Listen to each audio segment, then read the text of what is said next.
Hey, good evening, everybody, and welcome to the Veterans Breakfast Club. My name is Todd DiPastino. I am the director of the Veterans Breakfast Club, and I'm sharing my sound. And this is Greatest Generation Live. Tonight, we have wonderful author Lisa Rogak and a wonderful host, Glenn Flickinger. And I'm going to pass it to you, Glenn. Holy cow, wonderful. That's a lot of pressure to put on me, Todd, but I'll try to live up to it. Yes, welcome to Greatest Generation Live, most Thursday nights on your calendar, all things World War II. I see a lot of familiar faces. I don't think anybody I don't know. Do we have any of our World War II veterans with us tonight by chance? Last week we had two. I don't see any tonight. I don't either. We have a couple donut dollies. We have 101st Airborne Division company commander from Vietnam, Rick Weber. We have Colonel Washabaugh. We have Bob von Bargen. Uh, John Parrott, good to see you. Beth Russell, good to see Beth, you. Larry Kilmeyer, good to see. Always wonderful to see you. But okay, no World War II veterans tonight.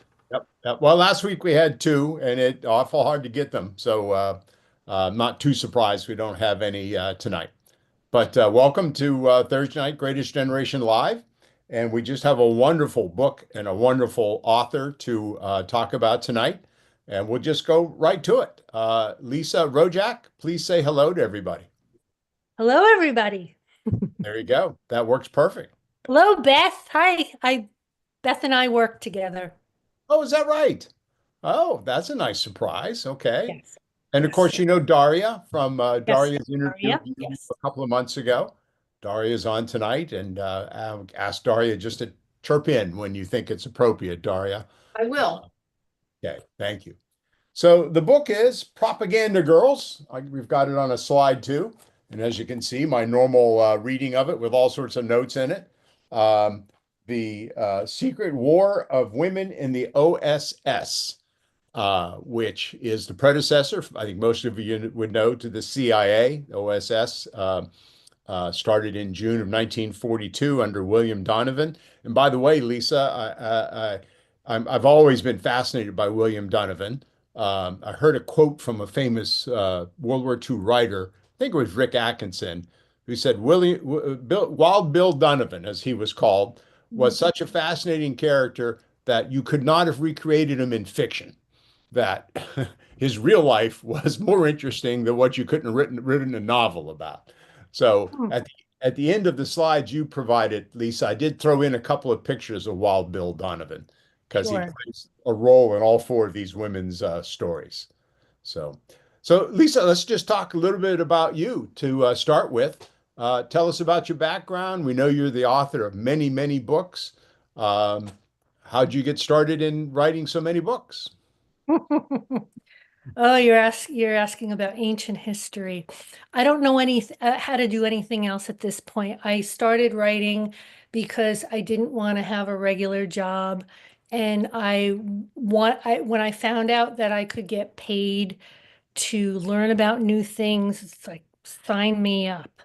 So, and then I just kept going. I started with magazine and freelance and newspaper writing, and then started writing books. And that was in 1981. And then I started writing books probably around 88, 89 or so. And I've been like a ball in a pinball machine. It's like, ooh, shiny, look at that. I want to, and somebody's paying me to learn about this. So it's how I've ended up here today. And which leads us to Propaganda Girls. And because a lot of times I will find the topic of my next book while researching my current book. And that's exactly what happened with Propaganda Girls. Back around 2011, 2012, I had written a book called Dogs of War around the time that Osama bin Laden was captured and killed. And I they said, "Can you write a book in a month?" And I said, "How much are you paying?" And so they they we came to terms. I cranked out the book because in publishing, the first one to market usually succeeds. And there was a lot of interest. Nobody had heard about military working dogs before. So we were first to market. It did very well. They wanted me to do a couple of other books on military working dogs and working dogs. And during the third one, I think it was Dogs Who Serve or Dogs of Courage. I mixed them up. Um, I was digging in some book and I discovered the Morale Operations Division of the OSS. And I discovered that there were a lot of women involved in morale operations. And I thought, oh, this is a really interesting topic. So Betty MacDonald, who is one of my women, she had written a couple of books, including one called Undercover Girl, which came out in 1946, I believe, by my publisher, Macmillan. And I was off and running.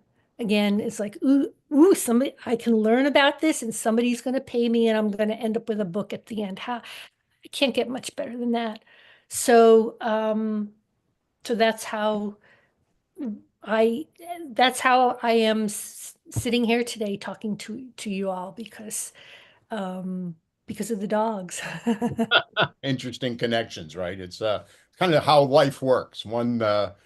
Yes, One part of life leads to another part that leads to another part, whether it's personal or professional. It's kind of yes. the bumpy road we all go down, right, in our journeys. So wonderful. Well, the book is so readable. It's fascinating. For women, obviously, one of which, if you don't mind me divulging up front, is a well-known woman, and that would Mhm. be Marlene Dietrich, who I think everybody would recognize that name. The fact that she worked for the OSS, I did not know. I generally knew the Marlene Dietrich story as an entertainer during World War II. Um, were there only these four women that you found? Were there others and you discounted them and you just decided on these four? How how did you select these four? It was, I had a couple of different criteria.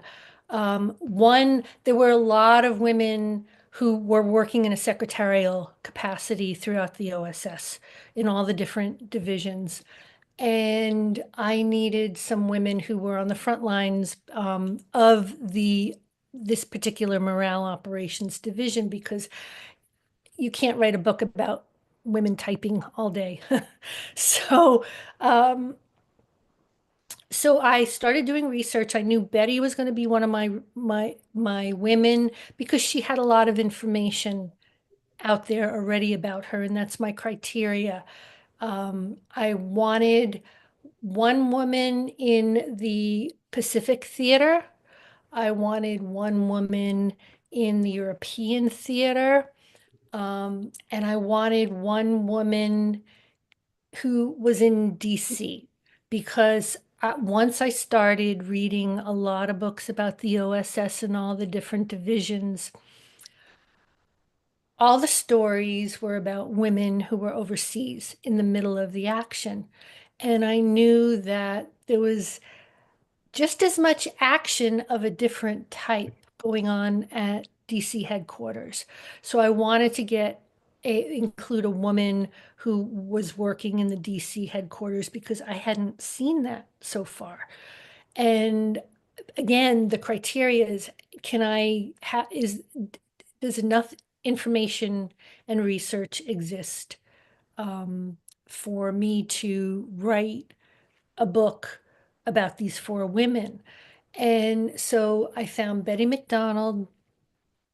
I found Barbara Zuzka Lauwers. She had written a lot about her experience, and others had written about her experience too. And I discovered, well, research is all about, again, the ball and the pinball machine. As most people know, you go to search online and you go off in a million different directions. And 3 hours later, there are 100 tabs open and you can't trace your journey. But this, using this method, I discovered that these women had been interviewed by certain nonprofits through the years. And I can't remember, I cite them in the bibliography and I cite them as sources in the book. But actually, the OSS historians interviewed Betty and her husband a couple of times. And so those interviews, which were unfiltered, straight from the horse's mouth, so to speak, they also provided a lot of information. So there were a couple of other women who I came across their path, but they were duplicating a location, or it was just, I knew I wanted these four women. So, and I relied on the archives at the OSS, at the National Archives in Silver Spring, where all the personnel files are kept. And so once I started digging and hiring a couple of archivists to go dig for me and send me the personnel records, which were revealing in their own right, I narrowed down the women and I was able to put together a full-blown book proposal and There it St. is. Martin. Yes, and so that's how I came up with the four women. Yeah. Well, there are four fascinating women. Each has many, many interesting stories within their own story. Way too many to tell them all tonight. That's why you got to go buy the book, and so you can read all the stories. But I think, as I understand it, with this PowerPoint you sent us, you're gonna walk us through that and tell us a little bit of the story of each of the four women. Do I have that right? Correct, yes. So if you want to start the PowerPoint, and I'll tell you when to switch to the next slide. I'm going to read excerpts from the book as each slide is shown. Okay. Let me get that teed up here. In the meantime, Todd or Daria, any other sort of background questions that you would want to ask while I'm doing this? Well, I would just like to know, Glenn setting that up. Now that the book has come out, have you heard from anyone, women, daughters, relatives, who have said, oh, my mother Todd? worked? Todd, I'm not co-host. Oh, did no one hear me?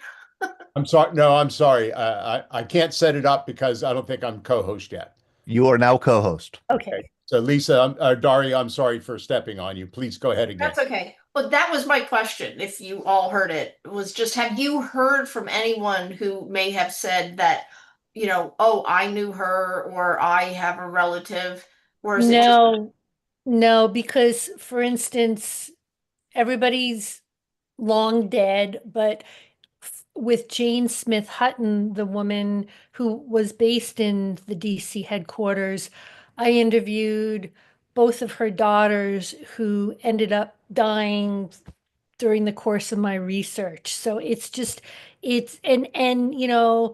you know, this generation did not talk about their experiences.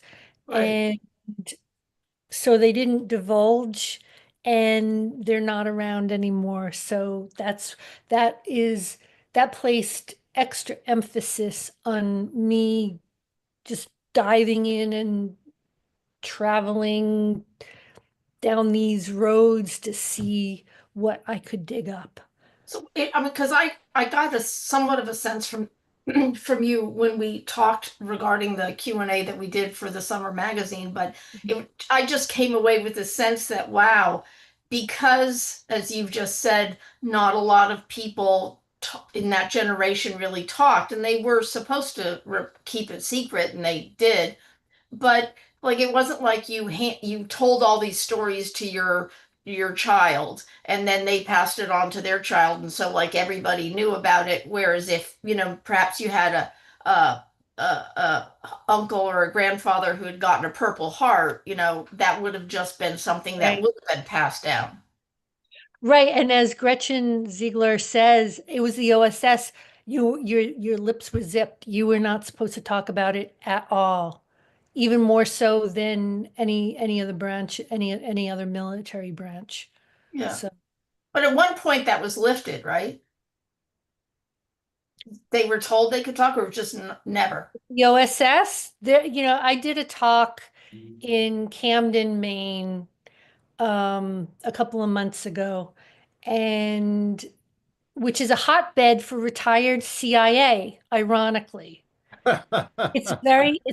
And I have a friend who's a writer, Tess Gerritsen. She's a big mystery writer. She started a mystery series based on the fact that all these retired CIA live there. And so a lot of CIA, a lot of these people showed up at the signing, and I made a joke of it, and I said, "Oh, everybody can raise their hands," and nobody raised their hands. But I don't know if they were ever given permission to talk, but um, it it wasn't an issue. I mean, and also it's so ingrained, I think, for these people not to talk for a variety of different reasons that, so much is lost at this point. So, um, so I should direct my directions to Glenn, correct? Yes. Yes, Oh, we're ready to go. okay. So here we go. I'm going to read my excerpts. During the last brutal 18 months of World War II, American troops in the European and Far East theaters began to notice a significant uptick in the number of Axis soldiers and collaborators who were surrendering peacefully and willingly to the Allies. Defeated German and Japanese troops stumbled across enemy lines in Europe and Asia with one hand thrust in the air, waving a piece of paper with the other. In some cases, it was a tattered scrap of fabric fashioned into the globally recognized white flag of surrender. But many of the war-weary soldiers brandished leaflets, newspapers, and letters that had served as their personal breaking points, convincing them that theirs was a war that was no longer worth fighting for. One half-starved German even handed over a couple of sheets of rough toilet paper with Hitler's face printed on it as his ticket out of the war. The Allied Welcoming Committee patted down the enemy soldiers before sending them on to intelligence officers, followed by the first good meal they'd had in months. They tossed the well-creased, sweat-stained papers into the burn pile along with their enemies' threadbare uniforms. Neither the Allied nor Axis soldiers realized it, but many of the broadsides, pamphlets, and other documents the defectors presented in surrender came from a common source.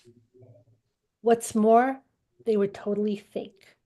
A secret brand of propaganda produced by a small group of women who spent the last years of the war conjuring up lies, stories, and rumors with the sole aim to break the morale of Axis soldiers. These women worked in the European theater, across enemy lines in occupied China and in Washington, D.C. And together and separately, they forged letters and quote unquote official military orders. They wrote and produced entire newspapers, scripted radio broadcasts and songs, and even developed rumors for undercover spies and double agents to spread to the enemy. And outside of a small group of spies, no one knew they existed. The four women of propaganda girls, Elizabeth Betty MacDonald, Jane Smith-Hutton, Barbara Zuzka Lauwers, and celebrated German-American actress Marlene Dietrich, worked for General Wild Bill Donovan's Office of Strategic Services, or the OSS, the precursor of today's CIA. Their department, the Morale Operations Branch, or MO as it was known, was in charge of producing black propaganda, which was defined as any leaflet, poster, radio broadcast, or other public or private media that appeared to come from within the enemy country, either from a resistance movement or from disgruntled soldiers and civilians. In essence, black propaganda was a series of believable lies designed to cause the enemy soldiers to lose heart and ultimately surrender. But it was also aimed at occupied populations and soldiers captured for cheap labor, to encourage them to rise up against their oppressors and join the winning side. Donovan, who had studied Nazi black propaganda, knew how effective these tactics could be. Subtly planned rumor and propaganda can subvert people from allegiance to their own country, he said. It is essentially a weapon of exploitation, and if it's successful, it can be more effective than a shooting war, he said. While officers in other departments refused to hire women, Donovan specifically searched them out when he began to staff his new MO branch, as he believed they would excel at creating subversive materials. General Donovan believed that we could do things that the men couldn't, Betty said years later. We were able to think of a lot of gossipy things to do for MO that men never would have thought of. I don't want to brag, but women can hurt people better, maybe, than men could think of. Women seem to have a feeling for how to really fool people. All right, slide number 2. Okay.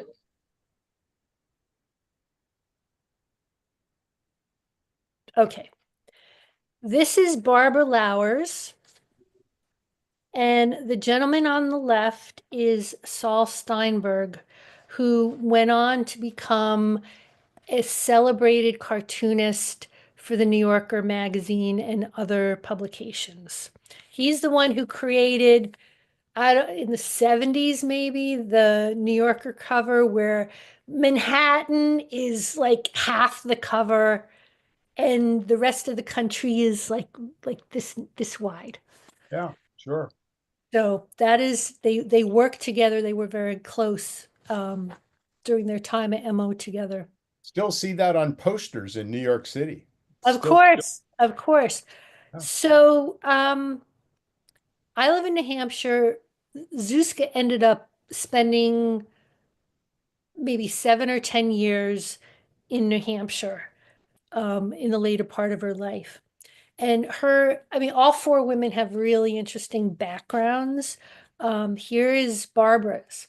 Barbara Zuzka Lauwers grew up in Czechoslovakia. She learned to speak 5 languages. She graduated from law school, and she escaped within days of Hitler's invasion of Czechoslovakia. She lived in Africa before moving to New York and became a ghostwriter at the Czech embassy in Washington 2 weeks after Pearl Harbor. She then became a U.S. citizen and enlisted in the Women's Army Corps before being specifically recruited for the OSS, given her penchant for languages. And that was kind of a criteria for being recruited into more than a secretarial position for women in the OSS. Fluency in at least one other language or near fluency was almost required. So Zuzka and her 22 male co-workers were housed in a mansion in Rome that Mussolini had built for his mistress, and Zuzka immediately got to work. Zuzka and Steinberg became fast friends. The next slide now. Glenn, thank you. Zuzka and Steinberg became fast friends Together, they came up with an idea to make toilet paper featuring Adolf Hitler's face. The Rome MO office had access to a neighborhood print shop, but this project had to look crude and amateurish, like a civilian could have created it, or a disgruntled soldier who had secretly turned against the Nazis. Steinberg carved out a picture of Hitler on a piece of linoleum he pulled up from the floor, and I am not a German speaker, diese Seite benutzen, which is German for use this side. They hand printed a number of rolls and gave them to OSS agents to distribute in German jeeps and latrines. Which naturally segues to the next section. Next slide, please. That's Betty in the middle. She was based in several different locations and including Delhi. In Delhi, in addition to creating propaganda aimed at the Japanese military, Betty and her colleagues also had to craft propaganda aimed at civilians who lived in regions that were occupied by the Japanese military, including China, Burma, and Indonesia. And just as Zuzka had to get creative with a linoleum shard to create toilet paper with Hitler's face on it, Betty had to improvise out in the field. One of her projects was a leaflet directed at Indonesians, urging them to resist their Japanese occupiers and to perform acts of sabotage against them. Previous operations had distributed pamphlets from airdrops, but Betty didn't want to go this route because it would be clear that the leaflets came from an Allied plane. The British equivalent of MO was also stationed in Delhi and occasionally cooperated with the Americans on operations and supplies. Betty had recently become friendly with a man in the British Navy, and she asked him to help her by taking the leaflets with him by submarine and distributing them by essentially floating them into the country. He agreed to the operation, but how to waterproof the leaflets? Balloons? No good. They were obviously in short supply. But condoms weren't. Betty asked the infirmary for 500 condoms, and after a lot of questions and some raised eyebrows, they handed them over. Then it was all hands on deck to inflate the condoms and slip in the propaganda, along with a much prized antimalarial pill as an added inducement, before the British sailor took off in the submarine.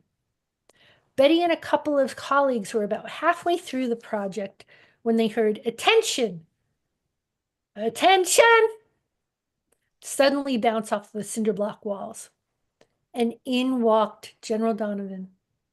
He'd long made a habit of visiting far-flung OSS outposts to show his support, and he liked to make surprise visits.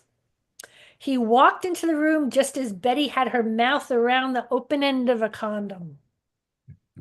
He took one look at us and what we were doing, smiled very faintly, then turned and left, she said.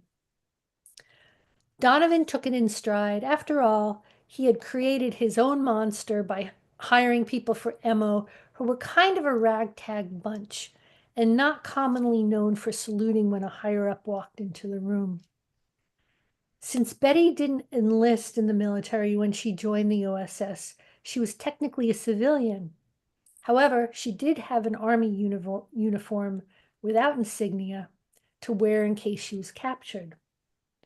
Then they'd have to treat me as a prisoner of war, she explained.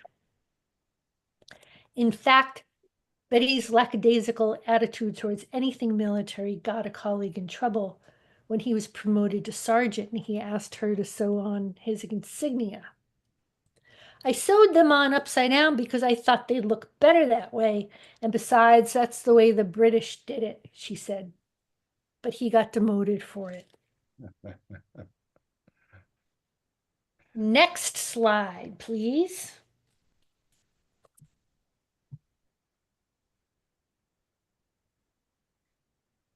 So this is Betty. No, this is Jane Smith-Hutton. And she had an interesting story because she was married to a naval attaché, and they were living in Tokyo at the embassy when Pearl Harbor occurred. And so she and the other people at the embassy were basically held hostage for 6 or 7 months. This is before the hostage situation. Betty was, I keep saying Betty Jane. Jane was very interested in pursuing Japanese arts, including brush painting and flower arranging. And this is, I love this picture. It says painting class. Okay, so the next slide, please.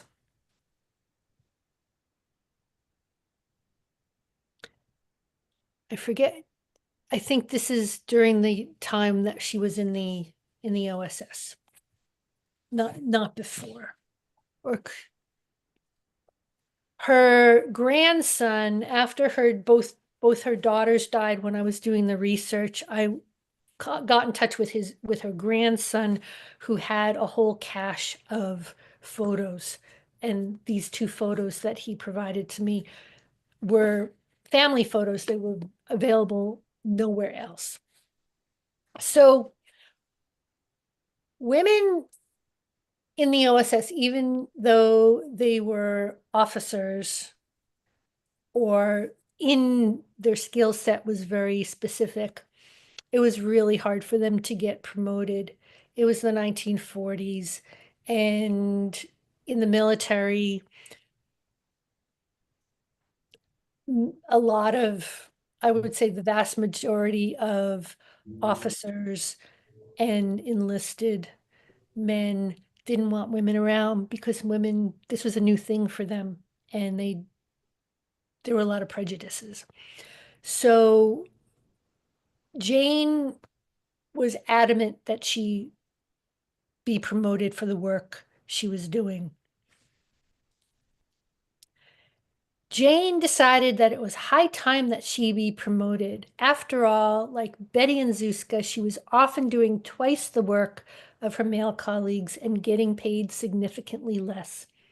She applied for an upgrade from Project Specialist CAF 7, which paid a grand total of $2,600 a year, to Project Specialist CAF 9 with a salary of $3,200.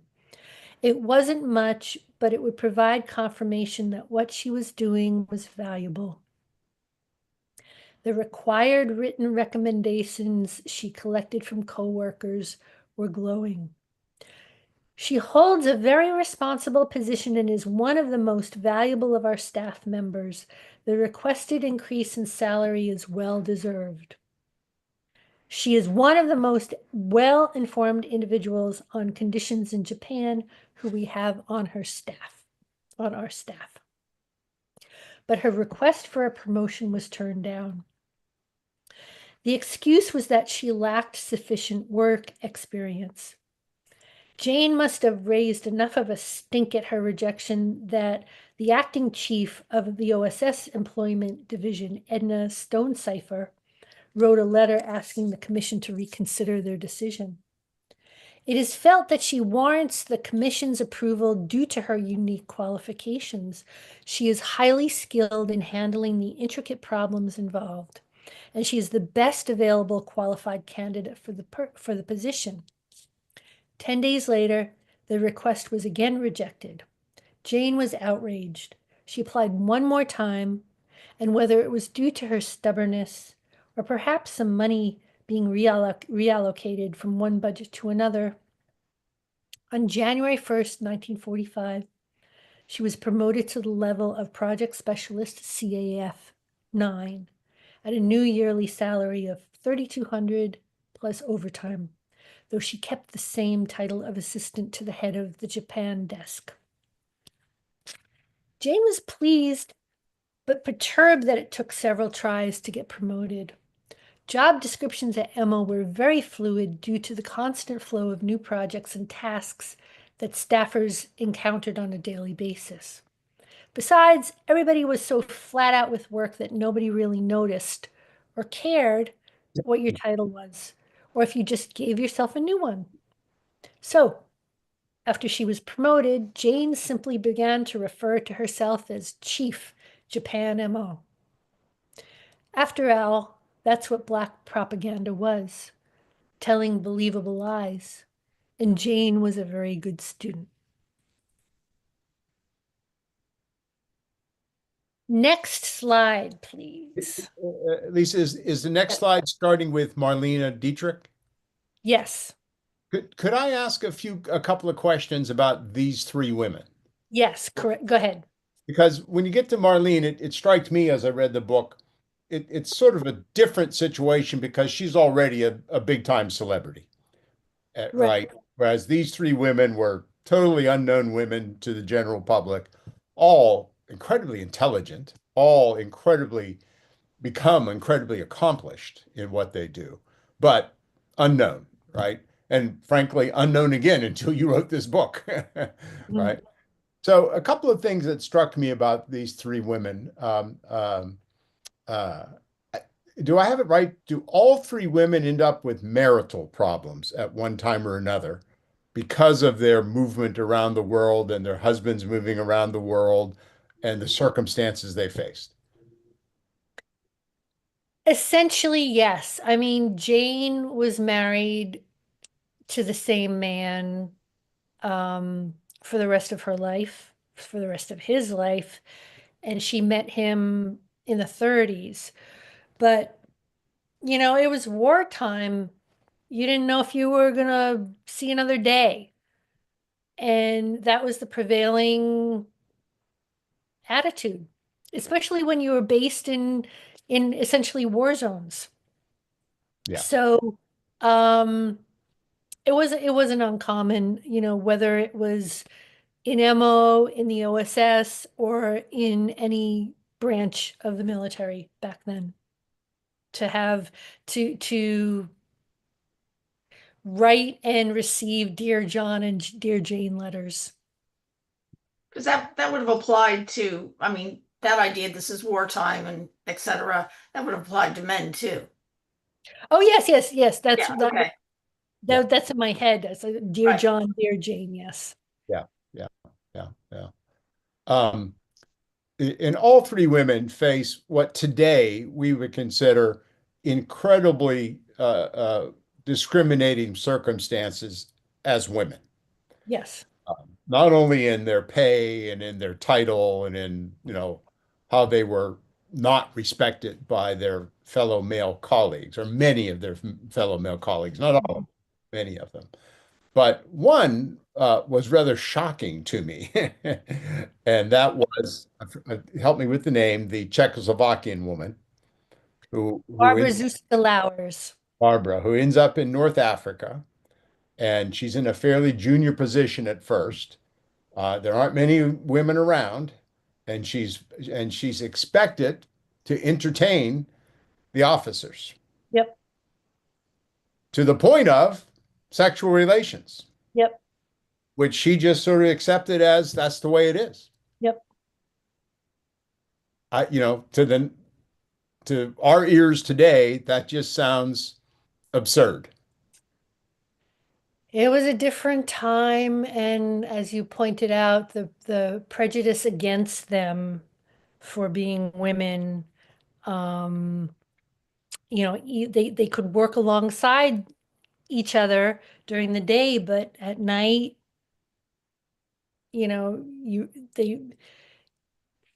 that's what happened. And Zuzka had it from all ends, basically. But she produced, and she won. She was awarded the Bronze Star for her efforts, and So yeah, I I loved these women. I admired them incredibly the more I dug into their lives, and I couldn't do what they did. And I don't think the majority of Americans today could do what they did. That kept hitting me over the head during the course of my research. I said, I couldn't have done what these women did. And Well, so um,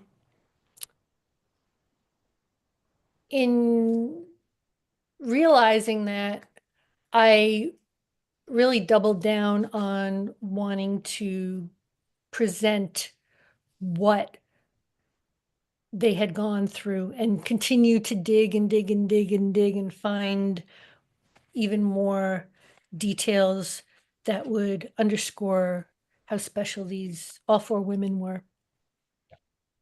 I mean, the common traits among these women are their determination, all of them highly intelligent, Yes. perseverance in the face of all this discrimination, their desire to serve more and to do more and to achieve something within their MO unit that was recognized as being very good.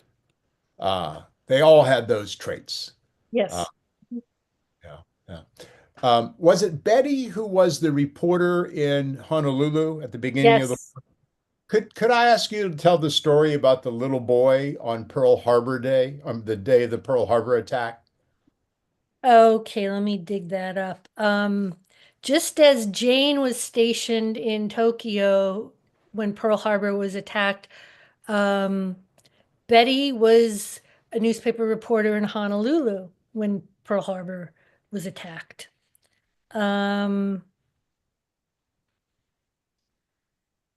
Yes, so let's, I'm thinking of the little boy who she and her other reporter ran across in a bombed out building in yeah. Waikiki. Not very far, I should tell you, from my mother's house in Waikiki. Mhm. Okay. And what happened with that little boy? Okay, there was Betty and her photographer came upon a bombed out section of um, King Street that they had, there was a soda fountain. She had had sodas there, she had eaten there. Um, and in the middle of it was a little boy who sat cross-legged on the floor, surrounded by splintered fruit crates. The boy was about 5 years old and dressed in a Buster Brown outfit and knee socks and sandals, and he was smiling and humming softly as he played with a Christmas ribbon, running the end of the ribbon through one hand before repeating the process with the other. Hump, the photographer, took a few steps towards the boy, and he and Betty traded slightly raised eyebrows, which is photographer reporter shorthand for when you spot a perfect picture but don't want to spoil the mood. The kid, who was clearly in shock, hadn't seen them, and that at that moment, in the middle of all this destruction, his whole world revolved around that ribbon. The kid is too happy, the photographer whispered to Betty. Can you do something about that? Betty didn't have children, but she felt protective of the boy. Where were his parents? Were they still alive? She swallowed hard and knelt down beside the boy, his pudgy cheeks smudged with ash and char. She offered up a few words about the ribbon, and he looked up at her with vacant eyes. As she contemplated her next move in the name of the Fourth Estate, the newspaper business, she automatically asked forgiveness from whatever God could allow this degree of human devastation and reached for his little arm. Then she pinched him hard. A moment of stunned silence was quickly pierced by the shrill wail and shocked tears of a grieving child, probably shriller than they would have been 24 hours earlier. Betty jumped back, and the photographer moved in for his shot. When he was done, she patted the boy's head to comfort him, and they returned to navigating King Street. And a week later, the photo of the sobbing boy ran in Life magazine. And the interesting thing about that incident is this is how I ended this chapter. In those first few fragile days and weeks after the attack, Betty could never guess that the way that she tweaked the truth of the boy in the rubble would turn out to be her ticket overseas and the path to independence working for the OSS. It was a little mini black op operation. Yeah. And I've gotten pushback for including that in the book, but to me, it really captured what she was capable of doing and what the others were capable of doing when they got into MO and basically had to do the same thing. They had to tweak the news, tweak the stories in order to elicit an emotion and eventually, hopefully, a reaction from the reader. Yeah. Who did you get pushback from for including it? Good question. Editor didn't think it reflected well on Betty. Who cares? Yeah, I mean, I pushed back about a lot on this book, because it's warts and all, you Yeah. know, it's war. It's so I have final say, so they left it in. Thank goodness. Because I think leaving it in just makes the whole thing like really feel more, not that wouldn't feel believable without it, but it adds it like dimension to it, and because you can't romanticize it. You can't. Exactly. It was extremely tough Exactly. work for And everyone. aren't people who are good at war, people who are able to kind of transgress the boundaries of ordinary, civil society? They tend to be the ones who really excel at something like the extraordinary work that they did. Exactly. Exactly. And most of the time we have no clue what goes on. I mean, the message it sent to me was, we spend a lot of time today rubbing our hands about fake news and AI and so forth. And there it is, 85 years ago, 84 years ago, whatever, sort of a bit of fake news. Yep. Perpetrated by Betty and the Yep. photographer. I meant to look up that picture, and I kind of forgot about it until we were just began talking. But I had to read that story 2 or 3 times because it bothered me. I mean, it was like, really? I mean, you pinched my grandson. I was there, I'd punch you in the nose. So, listen, I didn't mean to do it this way, Lisa. If it's okay with you, I took the PowerPoint down. Could we stop and ask if there's any questions so far That is fine. That from is the fine. audience? I think that's a great idea. Yeah, I do want to invite people raise their hands or wave their hands in front of the camera, raise their electronic hands. I have questions. I know that there have been some questions here in the chat. We have a historian here with a question, Kim Enderly. She's going to ask you about your sources, I'm guessing. Kim? Yeah, hi, good evening. I'm Kim Enderly. I'm a veteran myself. I'm just curious. You seem to have a lot of intimate details about these ladies, and I'm pretty sure most of that information is not in the archives. Having spent a good amount of time in the archives myself, I'm curious where you got all these intimate details about these women. If you could share, that would be appreciated. Yeah, it's not gonna, you're not gonna find this stuff in the personnel files, in the archives, or in the operations files. Um, Again, I went to the Barbara and um Betty wrote about their experience and were interviewed a lot about their experience. Betty's book, I mean, also wrote Sisterhood of Spies, where she interviewed Jane Smith-Hutton, and I believe she interviewed Zuzka for the book too. And so, I mean, it's every quote is, I have an extensive notes section in the back, and you can then follow the trail to, if you want to find out, if you want to see the information, the quote, the detail, and then find out much more about.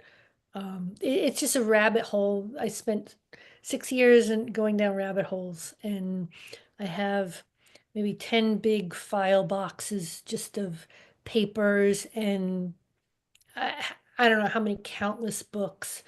Um, the thing is, it's just, it can be very overwhelming, but I'm like a rat with a pellet. Let me keep hitting the pellet, the lever, and eventually I'll get a new pellet. And then it wears off very quickly. It's like, okay, I'm looking for another one, which is again how you have like 800, not 800, 100 different tabs open, and no idea how you got there. Did you encounter a mystery that you were never able to solve or answer despite all your research? I don't recall. I mean, I might have, if if there was something that interested me and I couldn't find out more about it, I probably either left it out or folded it into as an aside in some other story. I read, you know, research, then I put the blinders on and I try to make it make sense in a manuscript. And it's like deep sea diving. I lose all perspective, and then Hmm. I come up and take a breath and look around, and I have no idea where I am. Yeah. Yeah, Until, you spend but time in another world, yeah, right? many different worlds, many different worlds. Hmm. I saw someone else with their hand up, Todd. Was it who? No, no one else with their hand up. Were No, there questions in the chat? Bob Flage here. Bob Flage. Hey, Bob. Yes, I'm sorry I got here late. The VA sent me 100 miles to get a hearing test. I just got back. My question is, with all the research that Lisa's done, uh, Virginia Hall, does her name come up? And the lady with the wooden leg that Himmler wanted. So, just what did you do with about her? She has a whole book written about her. So, and she was not in MO, I believe. I'm sorry, She was not in the morale operations division. She was in the OSS, but in another division, special Yes. activities. Yeah. And she has a whole book written on her. And I wanted to focus on women who had not been Yeah, really it's a covered. woman of no importance. Right. Yes. Sonia Purnell. Yes. Excellent book because Yes. she, you know, she knew what she wanted to do and she did it. Now that somebody had mentioned the brothels, yes, she had a doctor friend that would give the prostitutes a clean bill of health but they weren't well and sent them to the brothel so the Germans could visit with them. Thank you, Bob. I'm Um, sorry. I had a question. You're muted. Oh, Oh, I know. I know. I'm sorry. You think after doing this 5 years, I'd, Of course, of figure out course. how this works. Um, Brad Washaball put in the chat here. Did the Americans have their equivalent of Access Sally? Somebody who actually was a broadcaster on the radio who broadcasted to German troops? I don't think we did. well, our next story touches on that, doesn't it, Lisa? Yeah, I mean, I'm just trying like Marlena would go on the British version of MO and Right, do her thing. do her thing. Um but so that's a good segue to what comes next. So we can go to the next slide. Oh, are we doing PowerPoint anymore, or should I just read? No, I'll Okay. put the next slide up. I just Okay. taken it down for a break. Uh, because I think, Brad, you'll find some of your answer, not totally, in Marlene Dietrich's story. Okay. So, okay. So for months, General Donovan had been receiving regular reports about Marlena's USO performances.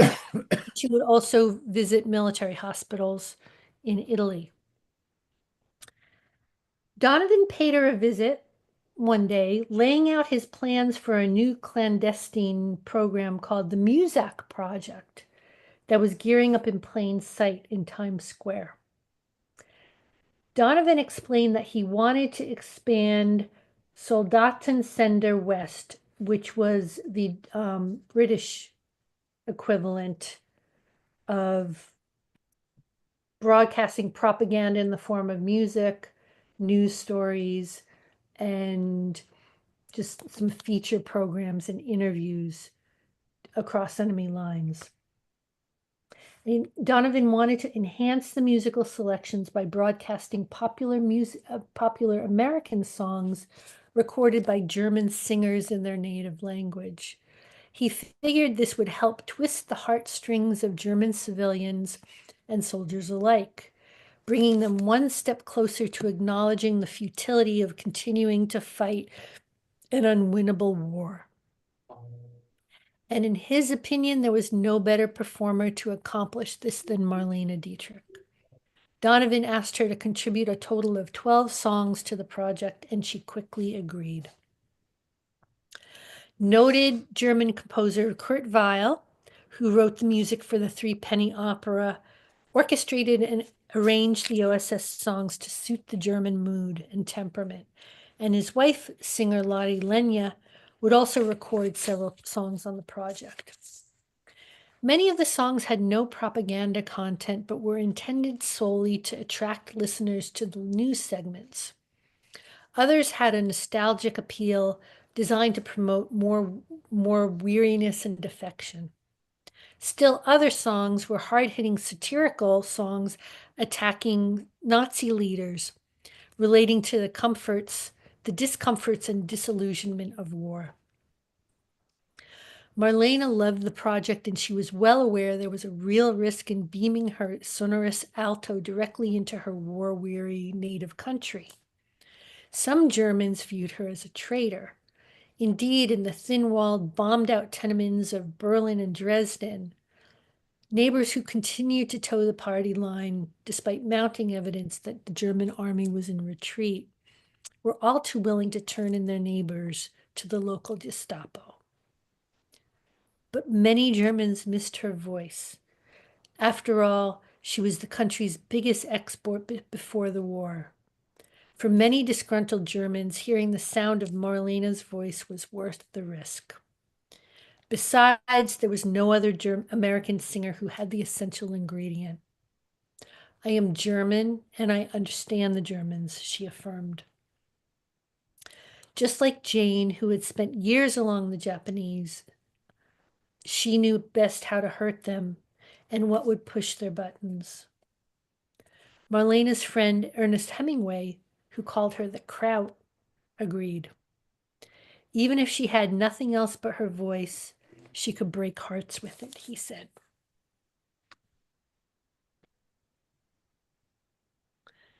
And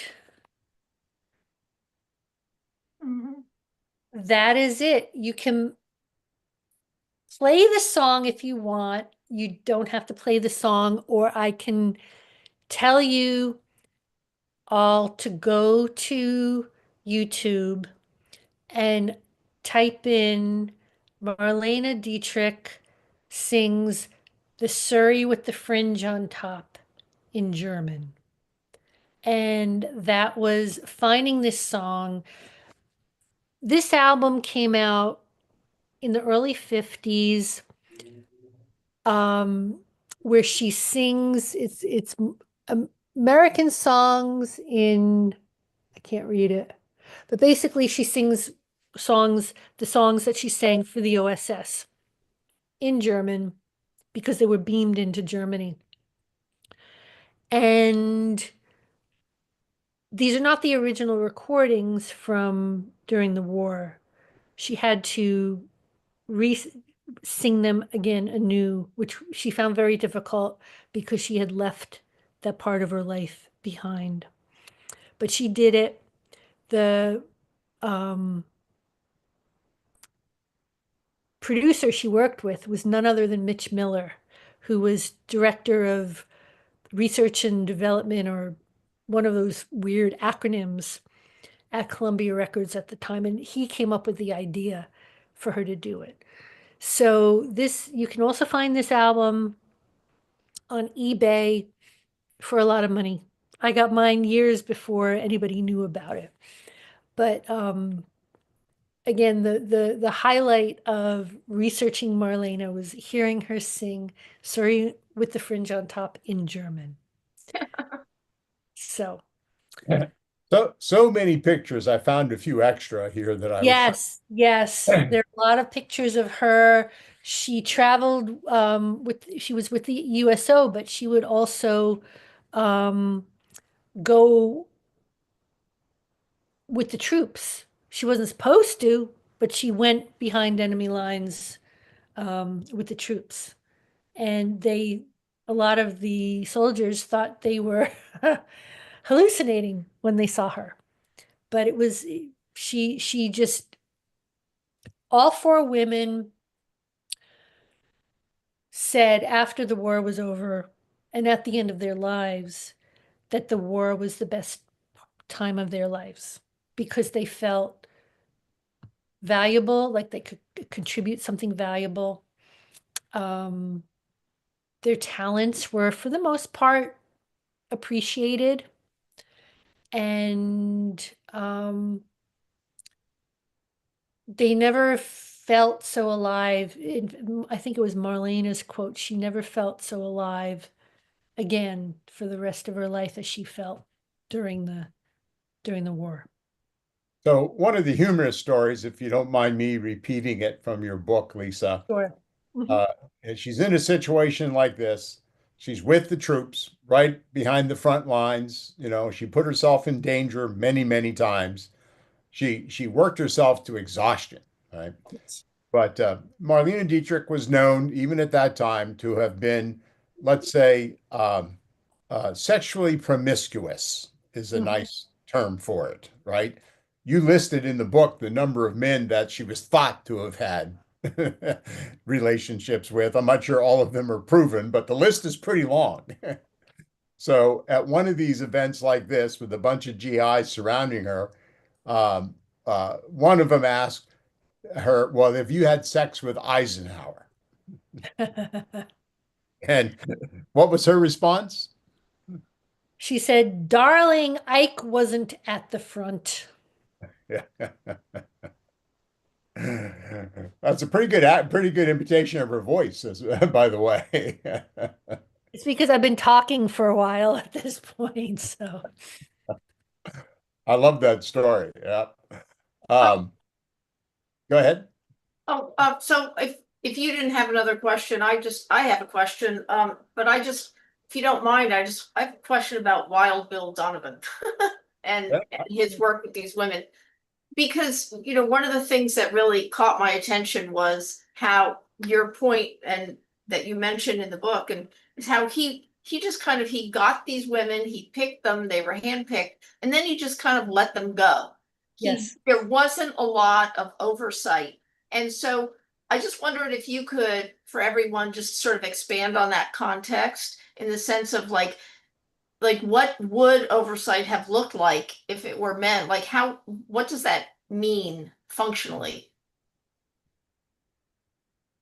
I did not research that, so I cannot answer that question. I was, I was so laser focused on what the women had experienced, and I think it's safe to say what the men experienced was the polar opposite of what the women experienced. Okay.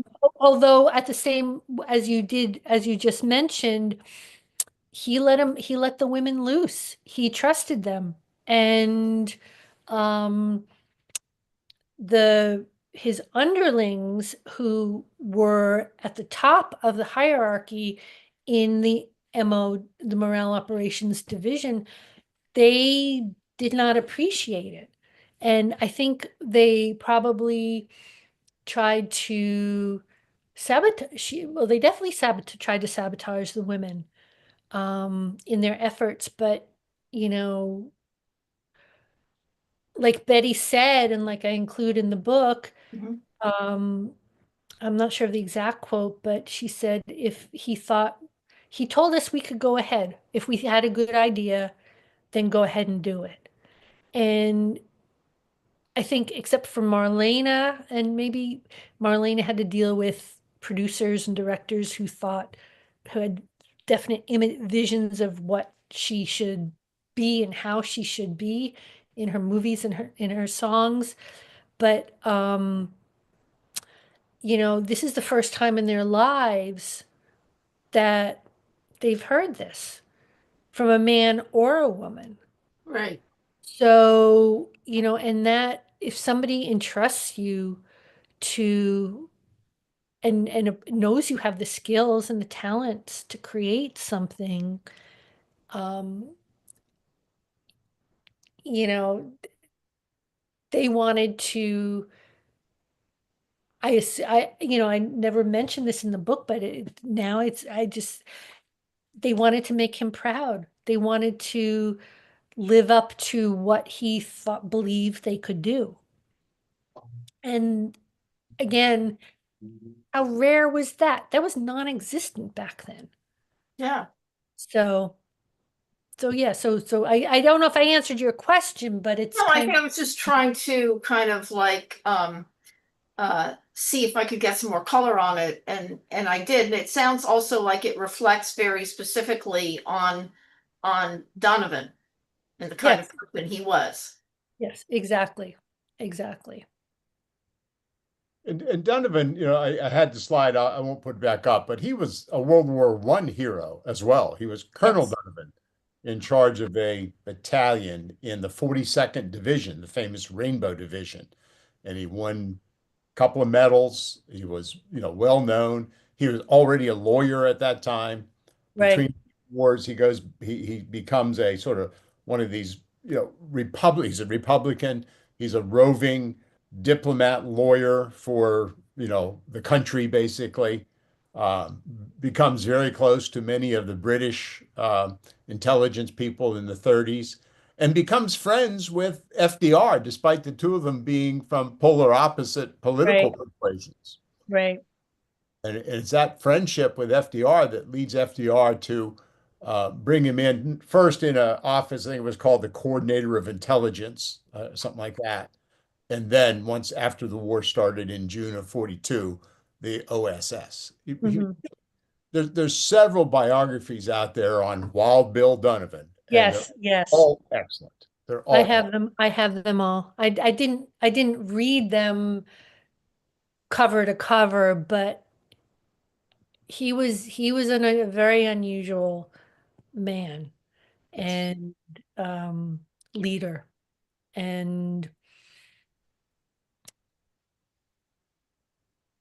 what we wouldn't give for a leader like that today, that's all I'll say. So and this is after the war and everything, but at one point Betty MacDonald went back and worked at the CIA. She So did. the OSS evolved into the various incarnations, ended up as the CIA, and she went and worked for them. Yes, and I have no plans to do. I spoke at the International Spy Museum back in June, which was so much fun. Who knew they had a green room? They take everything so seriously.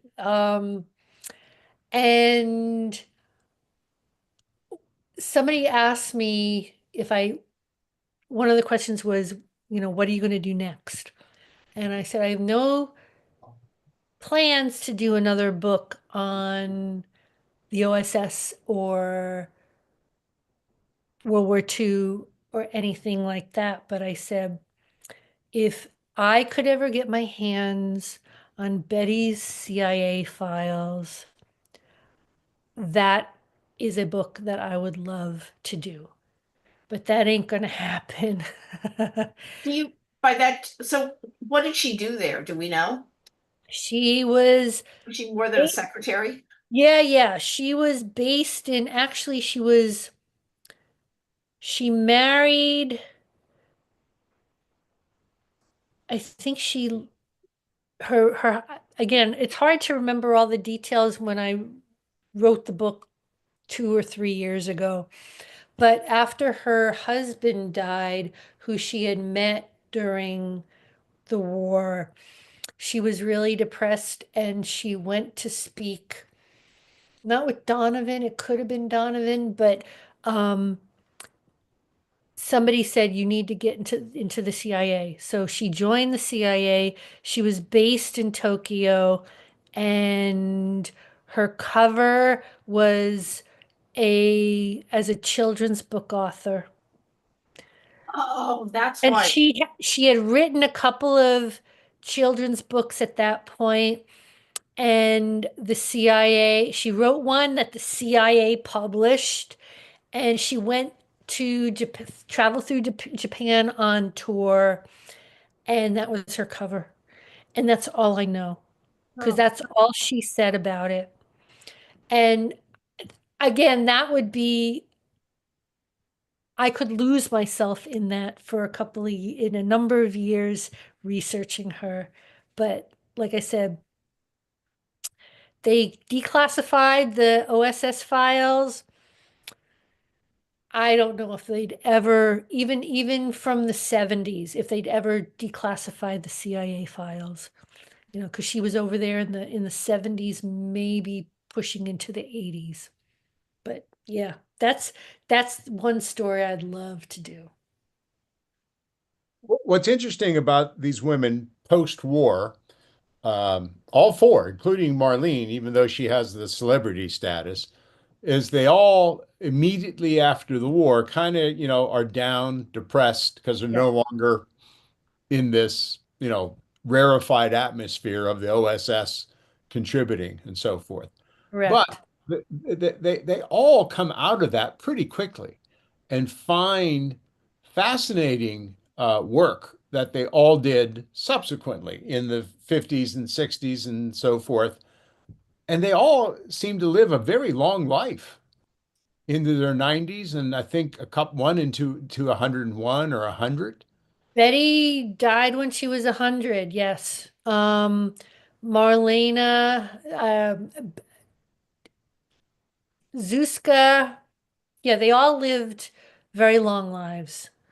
And Rich, long lives. It's not like they went back to, sewing socks and watching soap operas. They found right, things that were fascinating to do.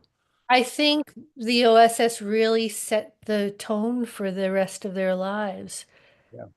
It's not that they had to continue to live up to it, but they saw what they learned what they were capable of doing under pressure. And, you know, all four did fall into a depression after the war. But they eventually regrouped, lived overseas, And yeah, I mean, again, they were fascinating women. I wish I could have met each of them. I kind of did in a way, but I've watched some videos of Betty, because Betty gave a lot of talks with the um, to promote her books, but also because people wanted to hear about her experiences. So it's yeah, it was quite the experience. I have a, if you don't mind, Glenn, I have a quick follow-up question to that. Please, Actually, it takes us back right into World War II. Because one of the most fascinating stories to me, was the one we sort of printed the excerpt of in the magazine about her work with she was doing the radio show in China, Kuntang, China or whatever, and Yeah. how they came up with this way to scare the population by saying something terrible was going to happen on the very day that they dropped the bomb. And Yes. that's just like bingo. That's just like unbelievable. And so can you just talk to us a little bit about how you came upon that story? And then I wonder, like, when did that story come out? She wrote about that, I believe, in her book Undercover Girl. Okay.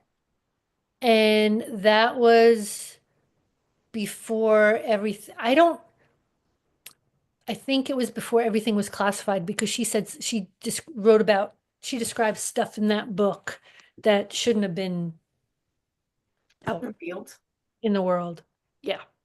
I thought of trying to get that book, but it's quite expensive as well.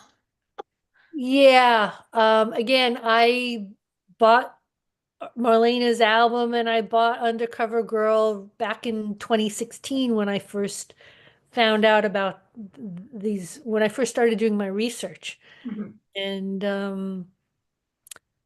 yeah. Did I, Did Donovan have like, in other words, there's a story about how the colonel reacted to, like, how did you know? What, they thought they had a leak in because of the timing of what they did and the similarity, and then that colonel ended up being her husband. So, like, I yes, mean, Hepner, yes. right, but and then, like, he had sadly passed away, but what I was just wondering, did that was it so was everything so secret that nobody ever knew about that? Did Donovan know about it? I was just wondering, because it just seems like it would be a real head scratcher to figure out how that happened. Well, Donovan must have known about it. But basically Betty described it as, you make up enough stuff and eventually some of it ends up being true. And that was the case It's like if with you keep predicting the end of the world, sooner or later you'll be right.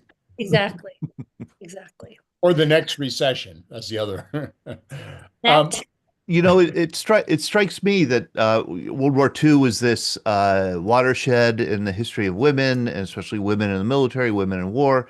And we have three women with us here tonight who were part of a morale operation in Vietnam, and that is Gretchen, Janet, and who else? Who else? Oh, Nancy. Nancy. Yeah. Nancy. And so, these are three women who worked for the Red Cross, who volunteered to do a tour during the Vietnam War. Their whole focus was on morale in the Vietnam War. And I'm just curious about what their reaction to Lisa's talk tonight and to the book. I imagine that you see these women in many ways as kind of pioneers for you.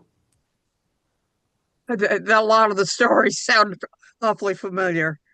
About coming back home and having kind of a drop because you're not the center of attention anymore, and being there and knowing that everything you did was helping. That the effort. We were doing different things, but but you knew that what you were doing was important, and you Exactly. got a lot of positive on it. Yeah. And Go ahead, Nancy. Lisa said something about one of the women said nothing lived up to that year. And when I was in Vietnam, I said to one of the girls, I said, this will be the high point of my life. And it has been. It has been. Hmm. Yep. Janet, That's for would you sure. agree? Would you agree, Yeah, Janet? it definitely was the high point, I think, of all our lives. And the discussion about sex and being with officers, etc. I know a lot of the AMs, the enlisted men, used to sort of give us a hard time that we were there primarily for the officers, which was not true. We were there for them, you know. And but I do remember one time being called into one of the general's hooch, so to speak. And the first thing out of his mouth was, well, will you go, you're going to go to bed with me, right? And I guess I was just in such shock. I had no idea that was even expected.